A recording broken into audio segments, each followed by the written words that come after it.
Você que está iniciando na carreira do DP, do RH, você, estudante do curso de Gestão de Recursos Humanos, curso de Administração de Empresa, curso de Contabilidade, Ciências Contábeis, vocês, simpatizantes da área do DP, preciso falar com vocês. Então assista esse vídeo. Você sabia que quando nós informamos data de pagamento errada de uma rescisão, pode gerar muitos problemas em uma empresa? É a isso que nós vamos conversar aqui hoje. Eu vou te mostrar os prazos legais e também as várias tratativas que se tem quando se fala de uma rescisão de contrato de trabalho. Vem comigo e vamos hoje conversar sobre rescisão de contrato de trabalho, prazo de pagamento, já na nova lei, da reforma trabalhista, a lei 13.467/2017, onde houve mudanças no prazo de pagamento de uma rescisão de contrato de trabalho. Vem comigo. Bom, já na nova lei da reforma trabalhista, o prazo de pagamento de uma rescisão de contrato de trabalho deve ser feita em até 10 dias corridos após o término do contrato de trabalho. E este modelo de prazo de pagamento, ele tanto serve para contratos indeterminados, contratos determinados, ou ainda que tenha aviso prévio trabalhado ou aviso prévio indenizado. Veja só você que os 10 dias corridos serve para todos os modelos de rescisão de contrato de trabalho sendo CLT, tudo bem? E aí nós vamos encontrar algumas questões. Todas as vezes que falamos então na rescisão de contrato de trabalho, devemos nos preocupar, devemos fazer algumas ações de comunicação para os órgãos competentes. Então hoje nós temos o E-Social, não é verdade? O E-Social é aquele programa onde nós fazemos todas as nossas comunicações em um só ambiente. Então nós vamos fazer a comunicação do desligamento do nosso ex-colaborador, nesse caso, através do E-Social, o que vai ser comunicado na nova CTPS digital, a Carteira de Trabalho Digital. Como é feita a informação, então, na Carteira Digital do Trabalhador que ele foi desligado? É feito através do E-Social. Também vamos guardar essas informações também para informações no exercício seguinte, muitas das vezes, através da RAIS, informar que houve trabalhador na minha empresa e que ele foi desligado em tal data. Acabou por aí?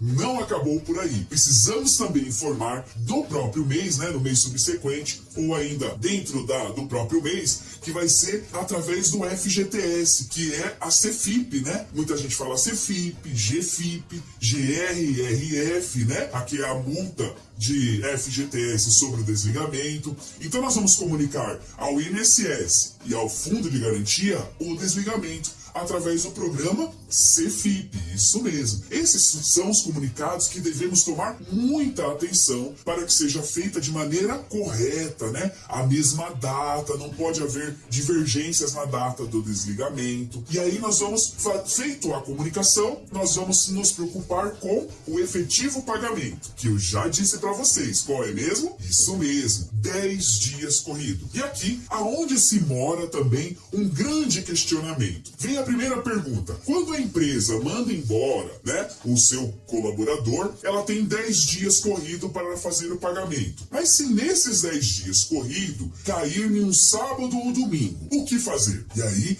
vem a legislação e nos diz, ela fala o seguinte: o pagamento deverá ser feito no primeiro dia útil subsequente. Então, se os seus 10 dias corridos cair em sábado ou domingo, o pagamento será feito no primeiro dia útil subsequente.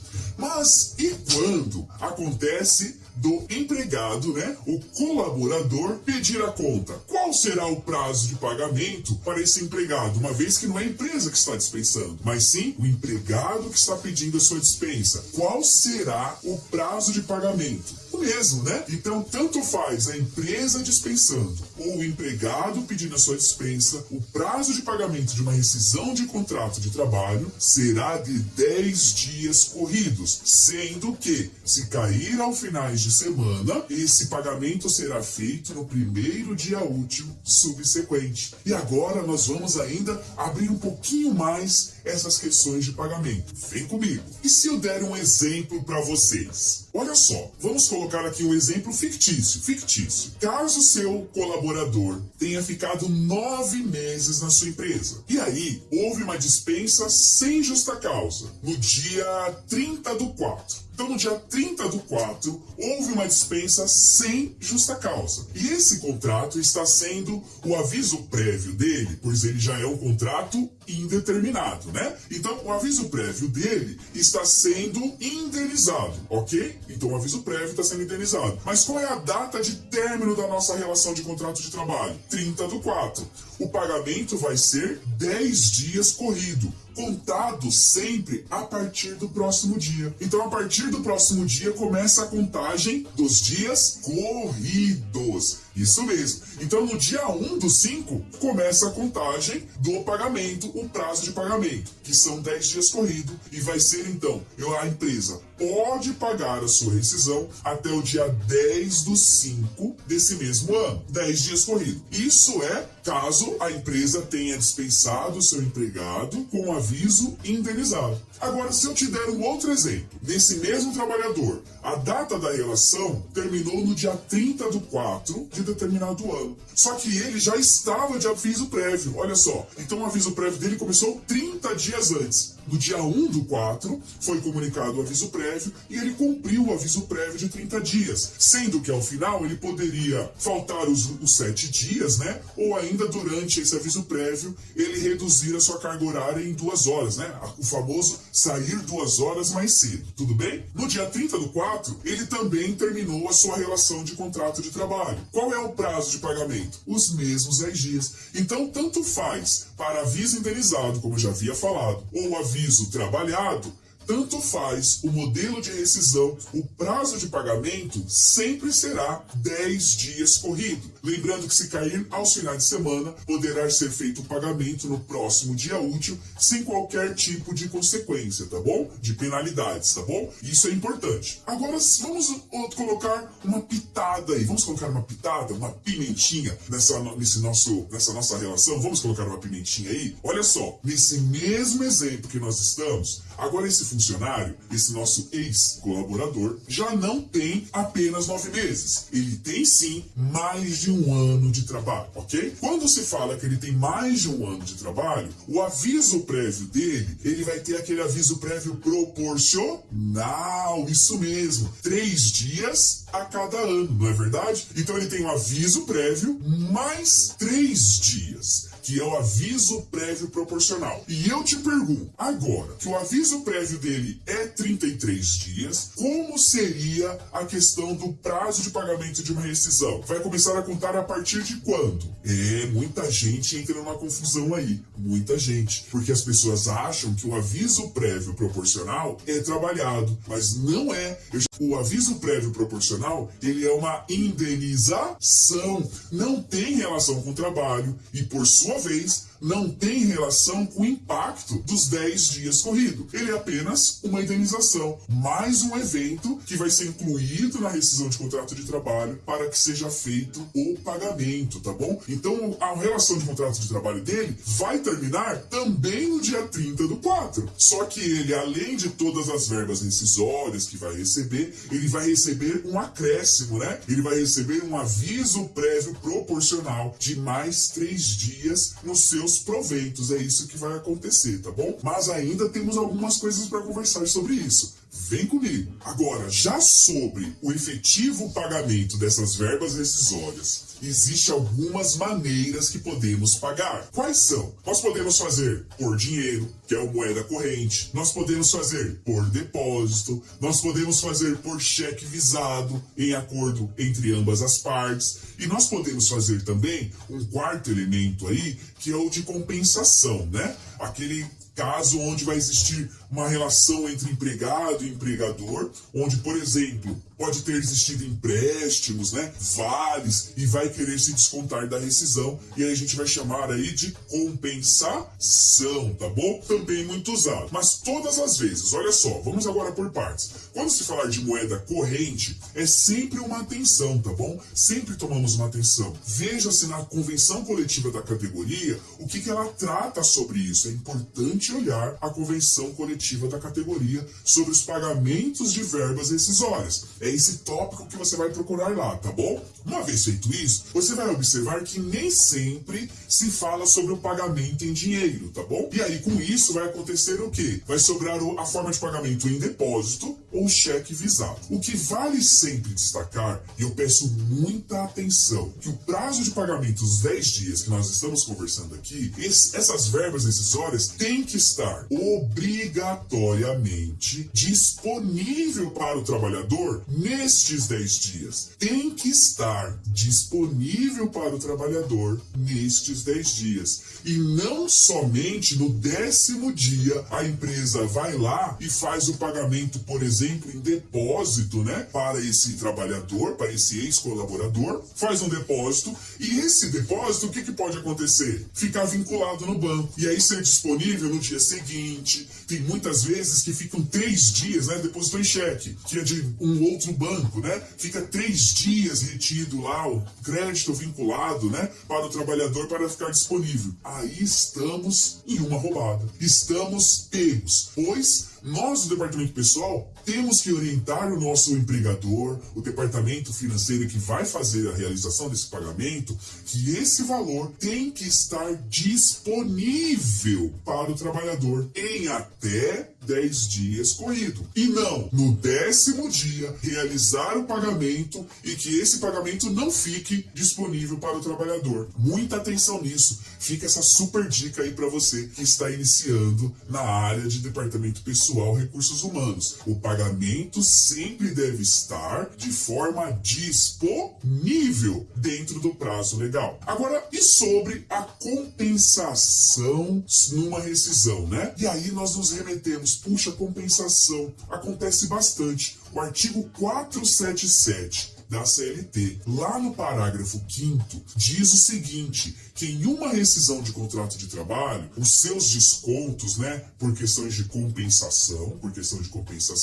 não poderão exceder a 1 salário do trabalhador. Não poderão. Então, você já deve ter ouvido muitas vezes alguém falar, puxa, saí devendo da empresa, puxa, minha rescisão de contrato ficou negativa. Isso não existe. Isso mesmo. Sair devendo da empresa pode até acontecer. Vamos comentar. Agora, rescisão negativa não pode acontecer. Não existe rescisão negativa. O que vai existir, sim, é uma rescisão zerada, né? Uma rescisão de valor zero a pagar, mas jamais negativa, tá bom? Então, o desconto, sendo de uma compensação, vai se limitar aí a 1 salário desse trabalhador, e aí depois vai ter aqueles outros vários descontos aí, são os eventos de desconto. O que nós tomamos atenção, que eu peço a sua atenção, é justamente nisso. Nós, do departamento pessoal, às vezes nós vamos ver aí o empregador oferecendo empréstimo para o trabalhador, tudo bem? Vem comigo nesse exemplo, olha só. Então, o trabalhador, ele empresta uma certa quantia, o empregador empresta uma certa quantia ao trabalhador. E aí, ok, perfeito. O trabalhador vai ser descontado dele através de vales, tá bom? Adiantamento de vale, as parcelas deste empréstimo. Só que esse empréstimo é muito grande, é um valor muito alto. E que chega num momento, numa relação de contrato de trabalho, que infelizmente vai ter que se extinguir, vai ter que acabar. E aí a empresa vai querer descontar o restante desses empréstimos, desses vales assinados do trabalhador. Acontece que o salário ele tem característica de forma alimentar e não de pagamento de consignações, de empréstimos, por exemplo. Então nós estamos aí num grande dilema, onde a empresa vai estar com um valor a descontar muito grande e na rescisão você não vai poder exceder ao limite previsto no 477, parágrafo 5º, não vai poder exceder. Você vai conseguir equalizar ali de uma maneira que possa zerar a rescisão, não vai ter nada a pagar, mas ainda vai sobrar saldo a descontar. E aí, como poderia ficar a empresa nesse sentido? E é aí que você vai entrar, você iniciante do departamento pessoal, que não é só aquela pessoa que aperta botões, você tem conceito, você tem fundamento, e você vai falar para o empregador: olha, agora aqui nós não vamos poder descontar numa rescisão, mas nós vamos poder acionar ele através de uma justiça comum. Isso mesmo. Então os valores excedentes que não puderam ser descontados em uma rescisão de contrato de trabalho poderão ser sim cobrados na justiça comum. Mas aí vai um alerta: não é comum as empresas obterem êxito nesse tipo de cobrança, tá bom? Justamente por o salário, ele não tem características de consignações financeiras. O salário é para fins alimentares do trabalhador. Então essa relação é sempre importante aí, procurar um advogado, se orientar com o advogado, mas esse é o passo depois, né? Já aconteceu o empréstimo, já estamos na rescisão, nós temos então, da área de recursos humanos, do departamento de pessoal, nós vamos, quando aparecer para nós, descontar empréstimo sobre o que foi feito para um trabalhador e etc., na folha de pagamento, nós já vamos conversar aí para se aproximar dessa relação, entender essa relação e entender que esse empréstimo, quantas parcelas serão, para que possamos tratar de uma maneira melhor em caso de uma rescisão de contrato de trabalho, que não é esperado, é claro, né? Se nós emprestamos dinheiro para ser parcelado, para que possa ser devolvido para a empresa em 12 meses, não se espera que esse trabalhador vai sair da empresa com menos de 12 meses, né?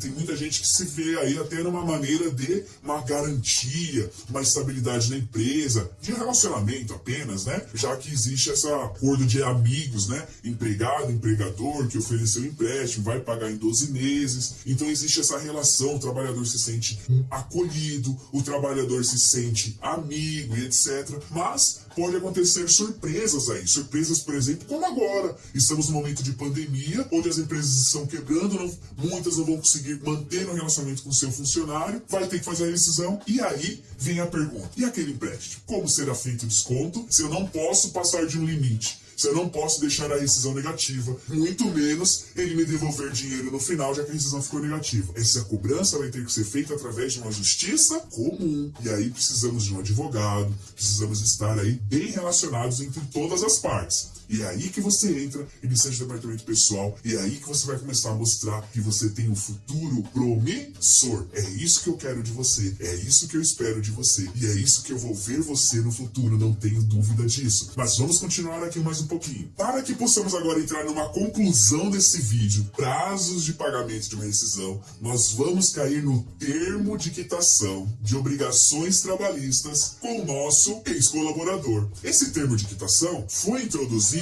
também pela nova lei, a Lei 13.467/2017, que é a reforma trabalhista, tá bom? Sempre existiu o termo de quitação, natural, normal, quitação da rescisão de contrato de trabalho. Só que antes, como era feito além disso? As pessoas que tinham mais de um ano de empresa, nós tínhamos que ir até o sindicato, fazer a homologação, né, obrigatoriamente, tá bom? Hoje é opcional, né? Então, obrigatoriamente nós tínhamos que ir até o sindicato da categoria, fazer a homologação desse funcionário, mas para isso tinha que fazer o agendamento, tinha prazos legais. Quantas das vezes, né, os profissionais de recursos humanos do departamento pessoal ficavam aí, se sentiam azuis, né, se sentiam preocupados porque tinham que conseguir agendamento, e em dados momentos da nossa economia eram tantas rescisões, os sindicatos ficavam lotados e não tinham como fazer agendamento dentro de um prazo legal. Ficávamos muito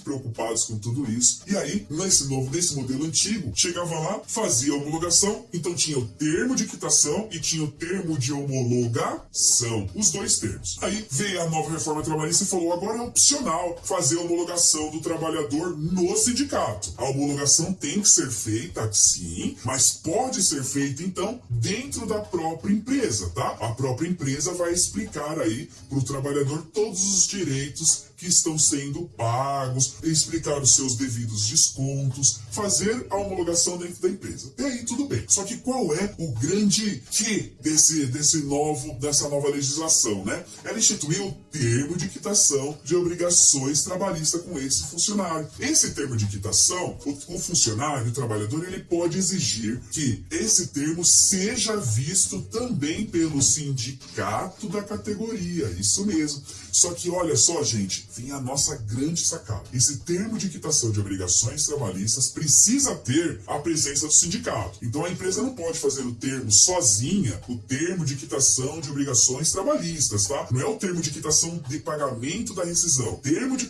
quitação, pagamento da rescisão é uma coisa. Eu fui lá, fiz uma rescisão, fiz os cálculos, tem a verba rescisória de X, vou lá, pago esse X e ele assina que recebeu o X da rescisão. Termo de quitação da rescisão. O que nós estamos falando é termo de quitação de obrigações trabalhistas com esse colaborador. Esse termo é quase um contrato, vamos dizer assim. É uma declaração, onde a empresa declara com ciência desse trabalhador que todos os direitos inerentes a ele foram devidamente pagos e vai especificar todas as coisas. Um contrato vai ter o empregador, vai ter o empregado, aí vai ter declaro sobre penas da lei, vai vir com um textozinho muito parecido com o contrato, perante o sindicato da categoria e vai dizer o nome do sindicato. A pessoa que representa esse sindicato nesse dia, na presença do sindicato, vai ser validado esse termo. E esse termo, qual é o impacto? Qual é a segurança de tudo isso? Esse termo inviabiliza possíveis reclamações trabalhistas. Isso mesmo. Então, a empresa que optar, né, junto com o trabalhador, tá bom?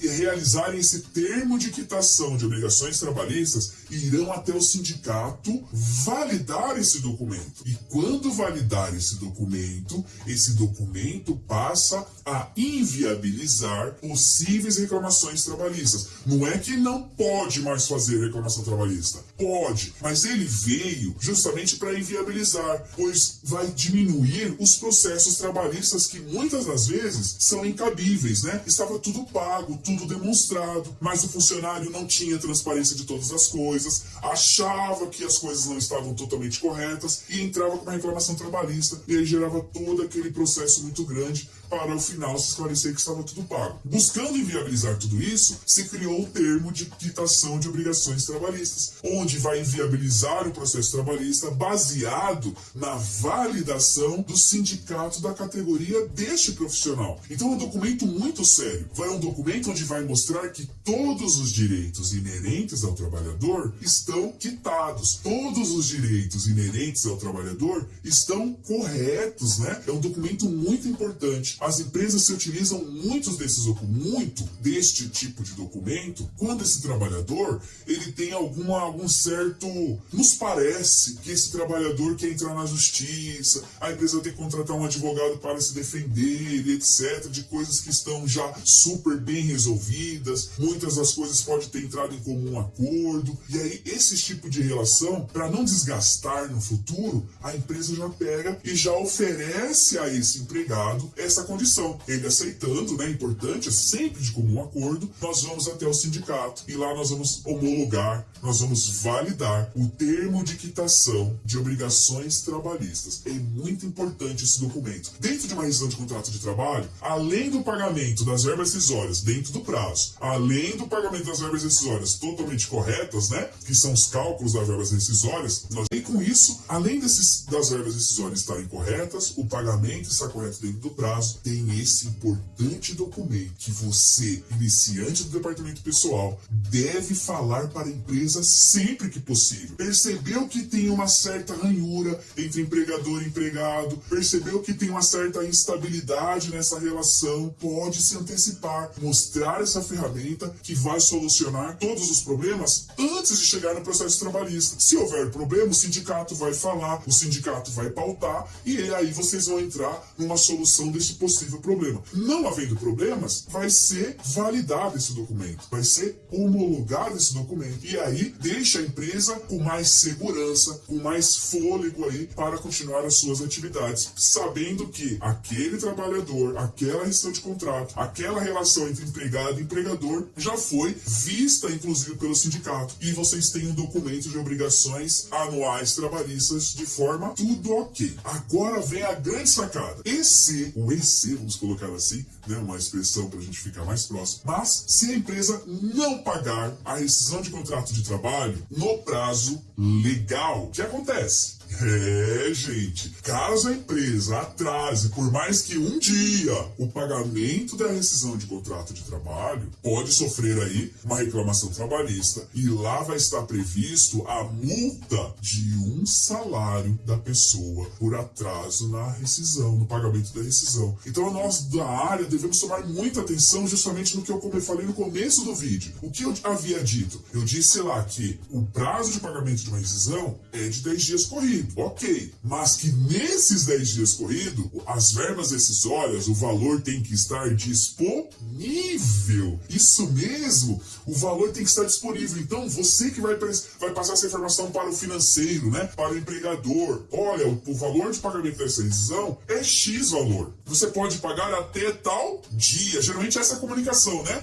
Tá aqui a rescisão, tá as verbas rescisórias. Mas vamos lá, a forma bem prática. Olha, o valor é esse, você pode pagar até tal dia. Basta só essa informação? Não. Coloque a vírgula aí e fala, tá aqui o valor. Você pode pagar até tal dia, mas esse valor tem que estar disponível até esse dia. Então, se você for fazer alguma outra forma de pagamento, depositar cheque na conta do empregado, né? Fazer algum outro tipo de pagamento, se atente na questão que o valor que você está fazendo como pagamento deve estar disponível dentro do prazo legal. Isso mesmo. E aí nós vamos começar a ver a questão de rescisão de contrato de trabalho, na questão do pagamento, uma questão que a gente já começa a ficar com mais tranquilidade quando todas essas portas estão aí passadas pela nossa verificação, estão aí fechadas, né? Nós fomos lá, calculamos as verbas corretamente, que é no outro vídeo. Nós agora estamos falando do pagamento dessa rescisão dentro dos prazos legais. Nós estamos falando a forma de pagamento dessa rescisão dentro da forma legal. Nós estamos falando de possíveis descontos que poderiam exceder a rescisão. Qual é o tratamento desse excesso, né, do valor que excede ao valor líquido da rescisão? Nós tratamos também. E nós tratamos aí, por fim, caso essa rescisão não seja paga dentro do prazo legal, qual é o seu impacto? Essas informações vai ser de suma importância para o seu crescimento profissional, vai ser de suma importância para você estar aqui. E olha só, então deixe seus comentários aqui nesse vídeo, curta, compartilhe esse vídeo caso você tenha gostado.